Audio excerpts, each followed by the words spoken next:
साथियों नमस्कार। वीडियो श्रृंखला डीके का हल की 18वीं कड़ी में आपका स्वागत है। अब जबकि पिछले वीडियो में हमने कीट प्रबंधन के बारे में विस्तार से चर्चा किया है, क्या आपको नहीं लगता कि फिर से अलग से माइट्स पर चर्चा क्यों जरूरी है? अगर हाँ, तो आपको खुश होना चाहिए क्योंकि आप अकेले नहीं हैं। लेकिन आपको यह जानकर शायद आश्चर्य होगा कि माइट्स एक अलग ही पेस्ट है जो कि कीड़ों से पूरी तरह से अलग है। कीड़े और माइट्स के बीच विस्तृत वैज्ञानिक अंतर में जाए बिना यह बताना जरूरी है कि माइट्स बहुत ही छोटा, आमतौर पर 1 मिलीमीटर से भी कम, और कुछ तो इतना छोटा कि बिना मैग्नीफाइंग ग्लास या लेंस के देखना भी मुश्किल है।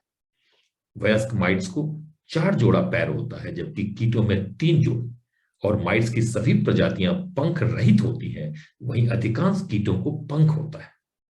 दुनिया भर में माइट्स की 6000 से भी अधिक पादप जीवी प्रजातियां हैं।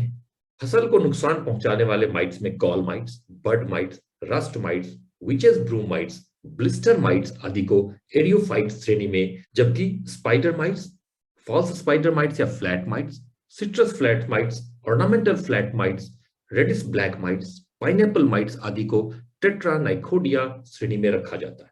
यह महत्वपूर्ण है क्योंकि दोनों श्रेणियों में बहुत अंतर है, न केवल उनकी प्रकृति और नुकसान के कारण, लेकिन अलग नियंत्रण उपायों को भी अपनाना पड़ता है, खासकर जैविक विकल्पों के मामले में।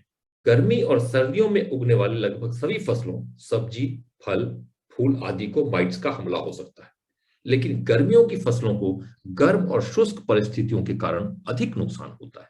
पॉली हाउस के अंदर भी सब्जियों पर माइट्स का संक्रमण काफी हानिकारक होता है। माइट्स पौधे में छेद कर रस चूसता है। बहुत छोटे आकार का होने के कारण संक्रमण के शुरुआत में अक्सर माइट्स की अनदेखी की जाती है।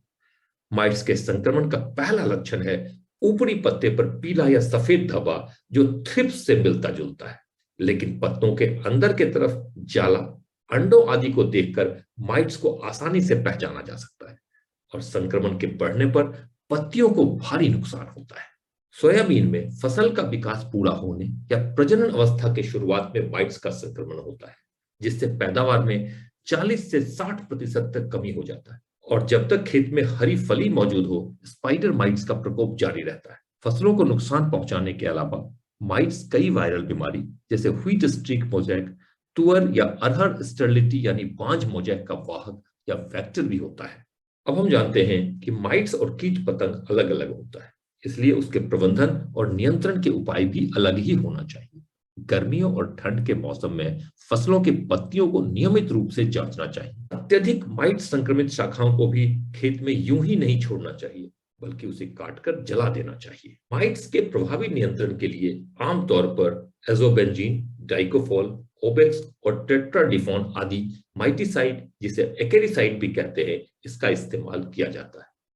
कई माइटिसाइड अंडे और लार्वा के साथ साथ वयस्क माइट्स का भी प्रभावी नियंत्रण करता है, जबकि कुछ मधुमक्खी या अन्य लाभकारी जीवों के लिए हानिकारक भी है।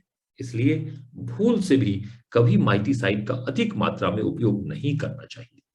हिर्सुटुला थॉम्सोनी एक सूक्ष्मजीवी यानी फफूंद है, जो एक सुरक्षित उपाय है कोकोनट माइट्स या सिट्रस रस्ट माइट्स जैसे कुछ एरियोफाइट माइट्स के विरुद्ध। यहाँ खास बात यह है कि हिर्सुटुला केवल एरियोफाइट माइट्स के लिए उपयोगी है, न कि टेट्रानाइकोडिया समूह के। धन्यवाद। वीडियो को लाइक और चैनल को सब्सक्राइब करें, दोस्तों से साझा करें, साथ ही अपने सुझाव भी दें ताकि आने वाले समय में नए विषयों को भी शामिल किया जा सके।